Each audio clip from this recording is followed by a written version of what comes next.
Well, it is one of the trendiest forms of exercise. Maybe that's why yoga mats comes in such a variety of styles and colors and shapes. Here to tell us why yoga is more than just a trend is Brendan Fox, head trainer at MedCan Clinic. Good morning. Good morning. Do you do a lot of yoga? I do it every week, actually. You do? Okay. I do. I've done it. Yep. It's a great workout. I surprised myself because I didn't realize how hard it is.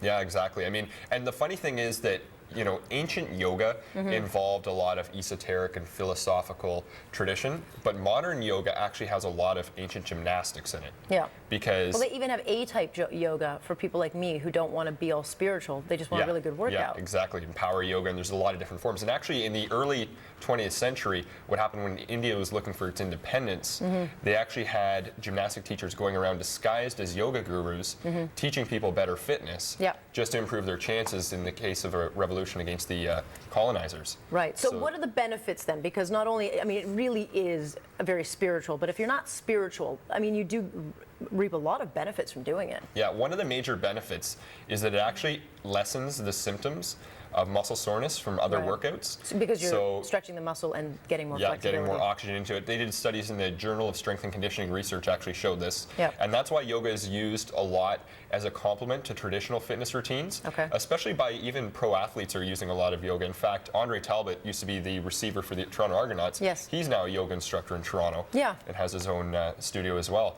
So one of the other... Yoga and ballet, which surprised me. A lot of these athletes are taking ballet for balance and things like that.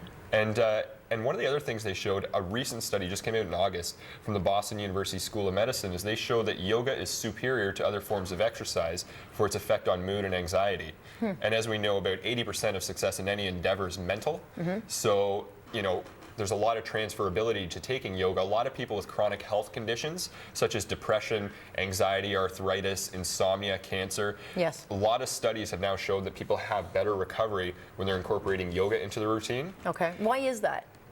Well, what happens is just being in a better mental state helps people to handle the stresses of going through that process. In fact, you know, a lot of people talk about yoga and weight loss, and one of the myths I need to dispel is that yoga isn't really a great form of calorie burning, especially hot yoga. The heat is very deceptive. Yes. A lot of times people are sweating, they think they're burning a ton of calories. You know, you might be burning 400 calories. Yes. It's not a great deal. So, but what happens is, you know, the effect on your brain chemistry and mood makes you better able to handle the lifestyle changes necessary in a weight loss program, whether it's diet so if you and team nutrition. it up then like with weight training or something like that, you know, you're getting the benefits of burning calories, but you're also getting the benefits of, you know, caring for your muscles and centering yourself spiritually.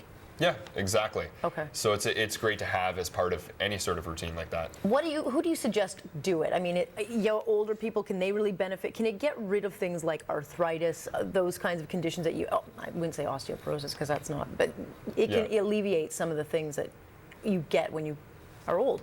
It can alleviate many of those symptoms of chronic health conditions. In fact, arthritis is one of them that it's shown to be beneficial for. I think the key is to, you know, there's so many different types and forms of yoga. And the key thing is to find the form of yoga that's right for you. I mean, there's a lot of very athletic forms of yoga, like power yoga. And then you've got things like hatha yoga, which is better for beginners because it's a slower pace and movement. And so you suggest going into the beginner because you really do have to learn the moves. Yeah.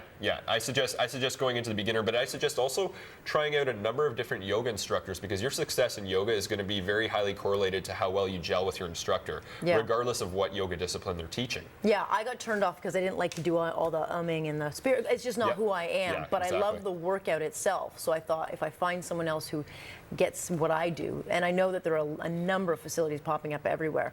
Well, that's good because I know it's a great workout and I just have to get to it now. And there's tons of options here in the city. So. Good stuff. All right, thank you very much. Of course, we'll have you back next week and grill you on something else. Okay, sounds good. Brendan Fox, and of course, you can get more information on him and MedCan by going online. We're taking a break. When we come back, you said it, we hand the show over to you. We'll be back.